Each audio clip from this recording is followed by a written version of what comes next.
All right, guys, I have a sneaking suspicion that most people who watch my videos are fairly intelligent, and so I don't think there will be anybody who will wonder what I mean when I say that I believe there is a direct correlation between the way people treat others and how they think of themselves, right? You have people who think too little of themselves, they just don't have very high self-esteem at all, even though I think the term self-esteem is overused and abused. Just to abbreviate the conversation, low self-esteem can lead to poor treatment of others, but so can self-esteem that is too high. The way, if you regard yourself in too bright of a light, or you just think too highly of yourself, you also look down on others. You are regarded as a snob, and nobody wants to be a snob. Well, nobody wants to be thought of as a snob. I mean, that'd be horrible, right? If you really could admit to yourself, I'm a snob, you wouldn't like yourself very much. And then you're on the opposite end of the spectrum, a low self regard. And then you're back to treating other people with bitterness and resentment because, well, they're probably better than you, right? So I really think it's reasonable to uh, come to that conclusion. And so I would also say that I don't believe that most people would ever admit to being a snob, to ever thinking too much of themselves. No one likes people like that, so we certainly don't want to be thought of like that. And those who are oftentimes don't see that they are. And then there are some who are proud of the fact they are. They wear it like a badge because it's part of their game plan in life. They think they have to be that way. And sometimes it's encouraged in our culture to think more highly of yourself than everybody else.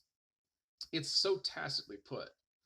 But I want to shine the light on one individual in history that rather impressed me, who had every reason or every pedigree to probably think more highly of himself than he ought to, but he didn't. And that is Prince Edward of Wales. He was born in 1894 to King George V and Queen Mary, and he was created as the Prince of Wales on his 16th birthday.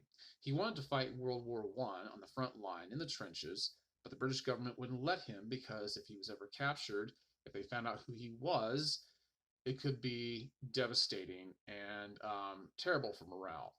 Very wise decision on their part, but Prince Edward was very unconventional as far as royalty went.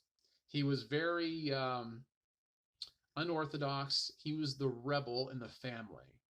There's a lot of things about him you could read. All you have to do is go to Wikipedia to find him. Anything I'm saying here could probably be found. A lot of what I'm saying could be found on Wikipedia. But he was the rebel in the family. But I like him. I like him. He swam against the stream. He wasn't afraid to question things. He wasn't afraid to color outside the lines. But he did not think too much of himself. I don't mean he had low self-esteem. He just didn't think too highly. He knew his place uh, among other people. You see, he was one of the members of royalty that would go and spend time working with people in lower socially ranking places in England.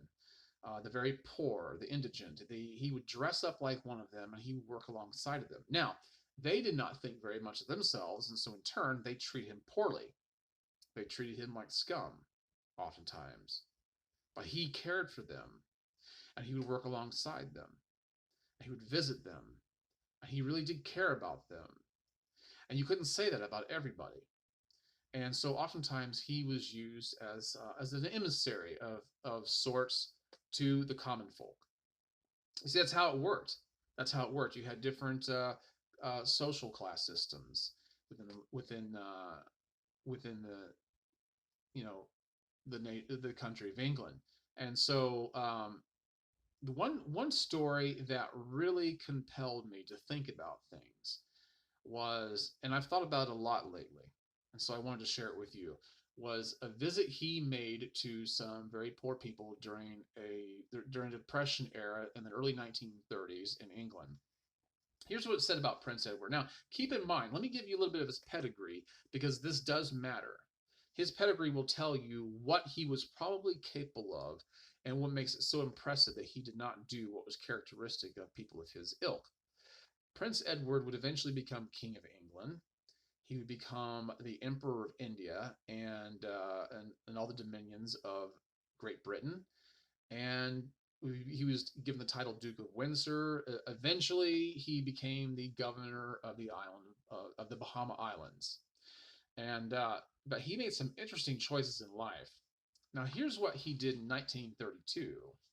Here's what it said in a Time magazine article in 1932. This is very brief, so stick with me. It said Edward of Wales last week left London to visit the poor of his father's kingdom. His Royal Highness gazed at wretched mining villages in the Newcastle region, deserted shipyards along the Tyne.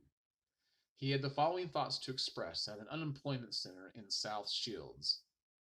He said, "Let me wish you the best of luck. My sympathy is with you all. I sincerely hope the employment that used to be here will come back and hard times will not continue very much longer. If it did nothing else, the trip gave a lifelong thrill to a small boy at a nursery school near Gateshead. Stepping backward, His Royal Highness trod on the foot of an urchin named Patrick. I'm so sorry, Patrick. Now you can tread on mine." And Patrick did. Now, some people might glaze over that, but I found it supremely impressive that this man of his pedigree, he stepped backward onto a little boy's foot and he apologized to him. Now, this is in a time when children were to be seen and not heard. And yet he apologized not only to a person of that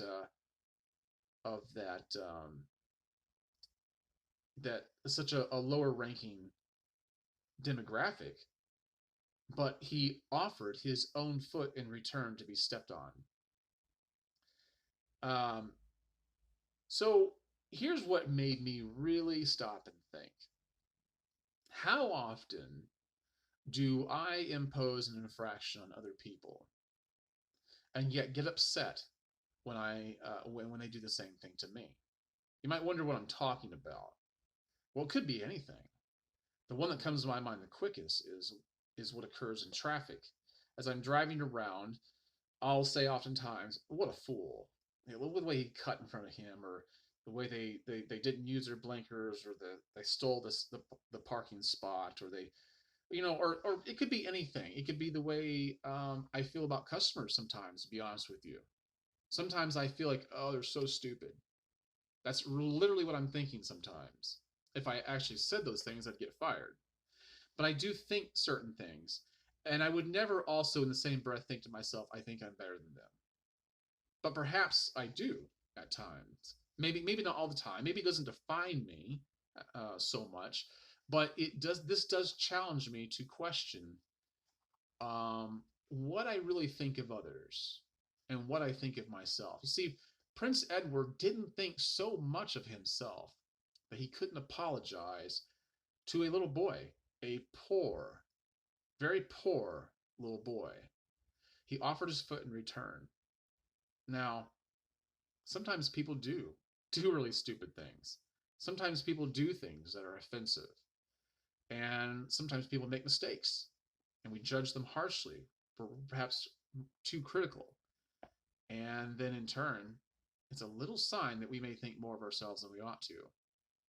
So, you know, I'm not saying that we always think that way, but we should keep ourselves in check because don't we also do the same thing? Could not somebody else point their finger at us?